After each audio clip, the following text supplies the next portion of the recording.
ان کے لگزیریس کلوتھنگز یا ان کا گھر دیکھ لیجئے، یا جس قسم کا اندر یورپین، اٹالین، فرینچ فرنیچر پڑا ہوا تھا اس کو دیکھ لیں تو آپ کو اندازہ ہوتا ہے کہ یہ آدمی ایک رائل لائف سٹائل گزار رہا تھا، جس میں کوئی بری بات نہیں ہے، لیکن تاریخ یہاں صحیح بتائی نہیں جاتی، اور بہت سے لوگ جھوٹی کہانیاں سناتے ہیں کہ ان کے پاس تو کوئی پیسہ بچا نہیں اسی لیے کہ انہوں نے بلا معاوضہ کیسز لڑے اور یہ سب کیا۔ ایسا بالکل نہیں تھا۔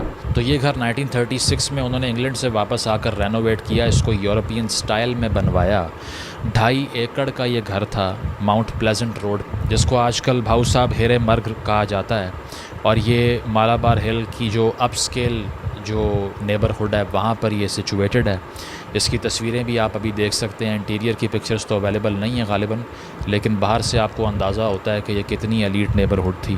ساتھ ساتھ جناح صاحب نے اس وقت یعنی کہ 1936 میں اس کی رینوویشن پہ 2 لاکھ روپے کا خرچہ کیا تھا، 2 لاکھ روپیز۔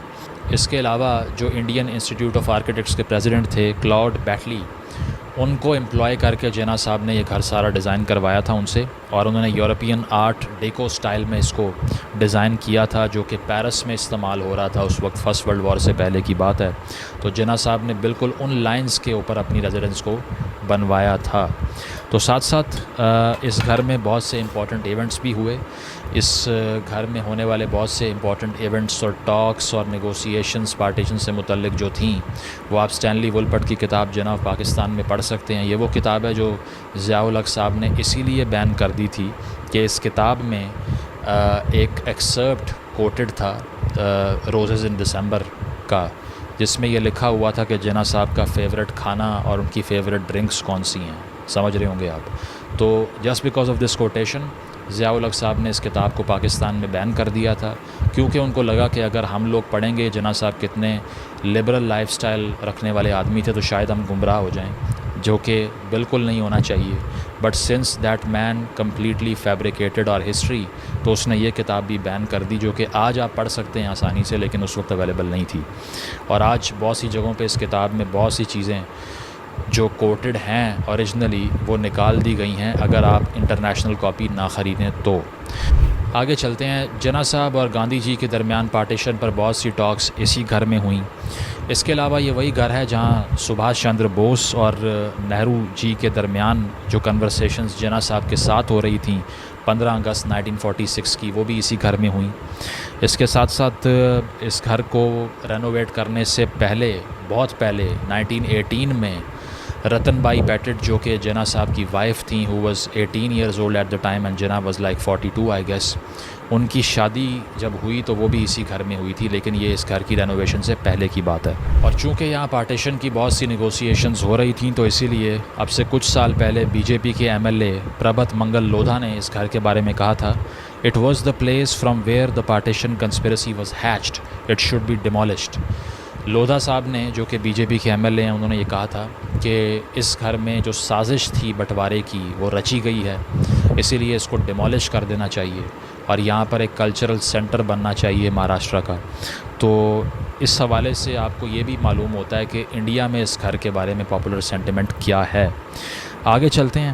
اس گھر کا کرنٹ سٹیٹس اگر بتایا جائے آپ کو، تو لیگل سٹیٹس کی طرف تو میں آتا ہوں، لیکن currently it is close for the public, لوگ وہاں پر نہیں جا سکتے، اس کو سیکیورٹی پرووائڈ کی گئی ہے، لیکن اب اس کی سچویشن کافی خستہ حال اور خراب ہے، اور اس گھر میں اب فی الوقت کوئی بھی ایکٹیویٹی نہیں ہو رہی۔ اس کو ڈیزرٹڈ ہاؤس بھی کہہ سکتے ہیں، ابینڈنڈ ہاؤس بھی کہہ سکتے ہیں۔ اور ساتھ ساتھ یہ کہ جب پارٹیشن ہوئی تو اس کے بعد جناح صاحب کو جب اندازہ ہوا کہ حالات تو اب خراب ہو رہے ہیں، تو تب انہوں نے اس گھر کو بیچنے کی بھی سوچی۔ ان کے پاس ایک آفر آئی 18 لاکھ روپے کی، لیکن جناح صاحب نے کہا کہ میں 20 لاکھ سے کم پیسے نہیں لوں گا، اور یہ گھر انہوں نے نہیں بیچا، جس کا نقصان یہ ہوا کہ آج تک یہ گھر نہ پاکستان کو ملا نہ ان کی فیملی کو ملا۔ اور جناح صاحب کا ایک پرٹیکولر انٹرسٹ تھا پراپرٹی میں انویسٹ کرنے کا۔ لاہور میں بھی جو جناح ہاؤس تھا، جو ریسنٹلی 1 سال پہلے 9 مئی کو جلایا گیا، یہ بھی جناح صاحب کی ایک انویسٹمنٹ تھی، انہوں نے ایک رات بھی اس گھر میں نہیں گزاری۔ So he was inclined to invest in properties. اس پہ اشتیاق احمد صاحب اپنی ایک ٹاک میں بھی ایک لمبی ڈسکشن کر چکے ہیں، آپ وہ بھی دیکھ سکتے ہیں۔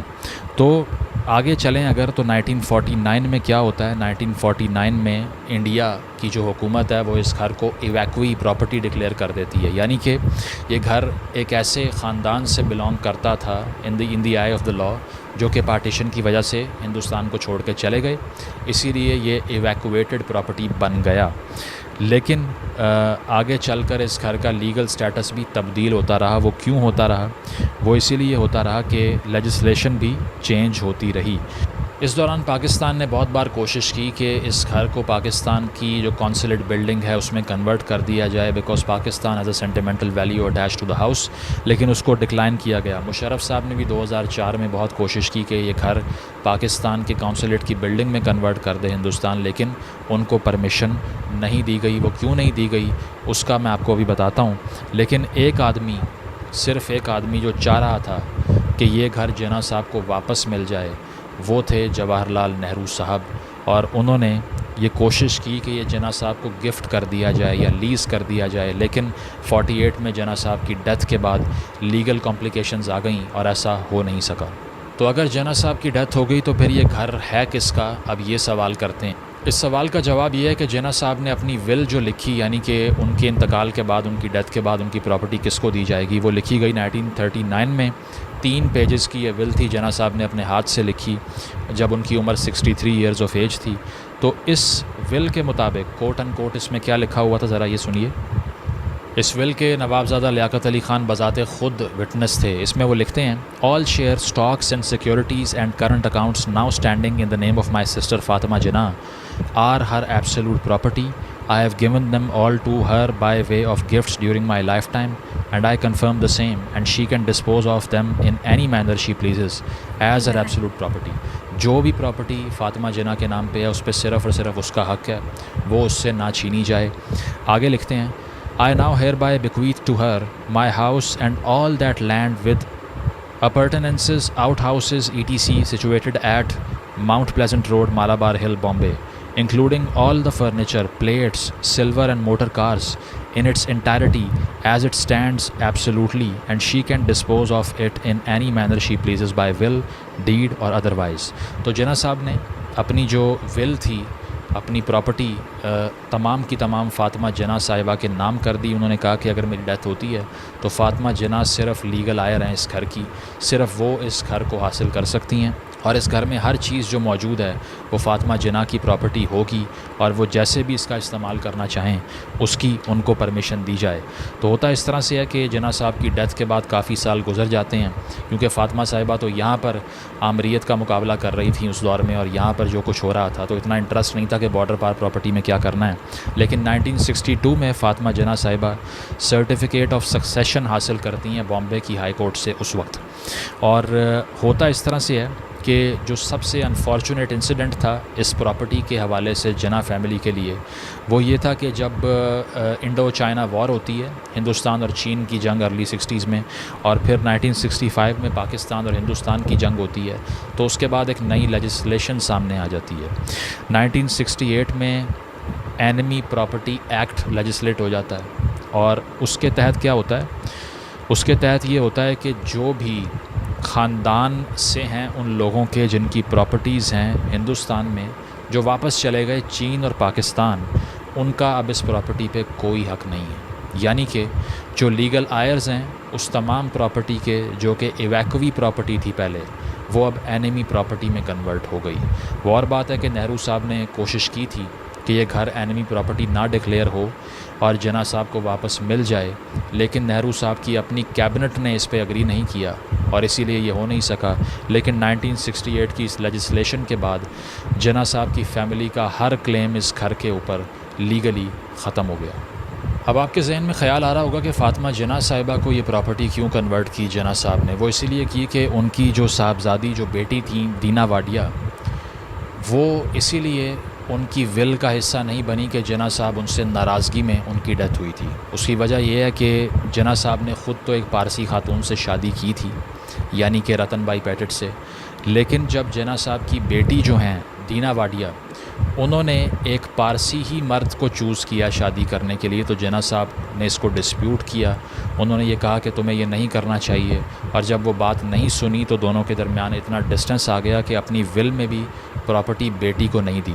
لیکن چونکہ فاطمہ جناح کی بھی بعد میں ڈیتھ ہو گئی، جناح صاحب کو بھی یہ گھر نہیں مل سکا، تو 2007 کے اندر دینا واڈیا جو کہ اس وقت 88 ایئرز آف ایج کی تھیں، شی died in America by the وے، انہوں نے ایک پیٹیشن فائل کی ممبئی ہائی کورٹ میں اس گھر کی اونرشپ لینے کے لیے. 2007 کی بات کر رہا ہوں. انہوں نے یہ کہا کہ فاطمہ جناح کا حق نہیں تھا اس پراپرٹی پہ، کیونکہ ان کے پاس پروبیٹس اور ڈاکومنٹس مکمل نہیں تھے، وہ میرے پاس ہیں. لیکن گورنمنٹ نے اپوز کیا اس چیز کو، یعنی کہ ہندوستان کی حکومت نے 2007 میں اس کو اپوز کیا، اور یہ کہا کہ لیگل آئر جو ہیں اس گھر کی، جو ڈیزرو کرتی تھیں یہ گھر، وہ صرف اور صرف فاطمہ جناح ہیں، کیونکہ جناح صاحب کی ول میں ان کا ذکر ہے، آپ کا ذکر نہیں ہے. تو تب بھی کچھ نہیں ہو سکا. یہ کیس چلتا رہا اور دینا واڈیا کی بھی ڈیتھ ہو گئی 2017 کے اندر. تو اس کے بعد ان کے جو بیٹے ہیں نسلی واڈیا، ان کو کورٹ نے اب پرمیشن دی ہے، ممبئی کی کورٹ نے، کہ آپ ایز اے پیٹیشنر اپنی مدر کو ریپلیس کر سکتے ہیں، لیکن اس سے زیادہ کچھ ہو نہیں سکا. تو اب تک after fighting a legal battle encompassing on decades, یہ گھر جناح صاحب کو، ان کی فیملی کو یا پاکستان کو کسی کو واپس نہیں مل سکا. اس پہ ہو کچھ نہیں سکتا، اسی لیے کہ لیجسلیٹ کرنا تو کسی بھی ملک کا حق ہے، اور وہ جو بھی لیجسلیٹ کریں اس کا کوئی توڑ نہیں ہو سکتا اگر آپ کے اس سے ریلیشنز ٹھیک نہیں ہیں. چونکہ پاکستان اور ہندوستان کے درمیان ملٹیپل وارز ہو گئیں، 65 میں، 71 میں، کارگل میں، اور اس کے بعد ملٹیپل اسکرمشز ہوئے. اسی لیے کبھی بھی ریلیشن شپس اتنے کورڈیل تھے ہی نہیں کہ ہم یہ گھر ان سے مانگ سکتے یا ہمیں یہ مل پاتا. تو آخر میں ایک پوائنٹ یہ ہے کہ آپ یہ سوچئے کہ ایک ملک جو ایک آدمی نے بنایا، اس کا اس ملک کے بارے میں کنسیپشن یہ ہے کہ میں گرمیوں کی چھٹیاں اس گھر میں جا کے گزارا کروں گا. اس کا مطلب یہ ہے کہ انہوں نے کبھی سوچا نہیں تھا کہ یہ اتنا ہارڈ بارڈر بن جائے گا، اتنی لڑائیاں اور اتنی جنگیں ہوں گی. کیونکہ جناح صاحب کا جو کنسیپشن تھا پاکستان اور ہندوستان کے ریلیشنز کے بارے میں، وہ بہت ہی پازیٹیو تھا. وہ یہ سوچتے تھے کہ یہ جنگیں وغیرہ اور یہ سب لڑنے کی ضرورت نہیں ہے، کیونکہ ہمارا جو مسئلہ تھا وہ تو اب ختم ہو چکا ہے، اسی لیے ہمیں اس پہ لڑنے کی ضرورت ہے ہی نہیں. جناح صاحب نے ایک انٹرویو دیا تھا جنرل عظمے کے ساتھ، جو کہ وائسرائے اسٹاف کے چیف تھے، اور یہ انٹرویو کوٹ کیا گیا ہے اکبر ایس احمد کی کتاب میں، جس کتاب کا نام ہے جناح پاکستان اینڈ اسلامک آئیڈینٹی. اس سے آپ اندازہ لگائیے گا کہ جناح صاحب کا پارٹیشن کا ویژن کتنا سافٹ ہے، اور آج ہم ہندوستان کے بارے میں کیا سوچتے ہیں.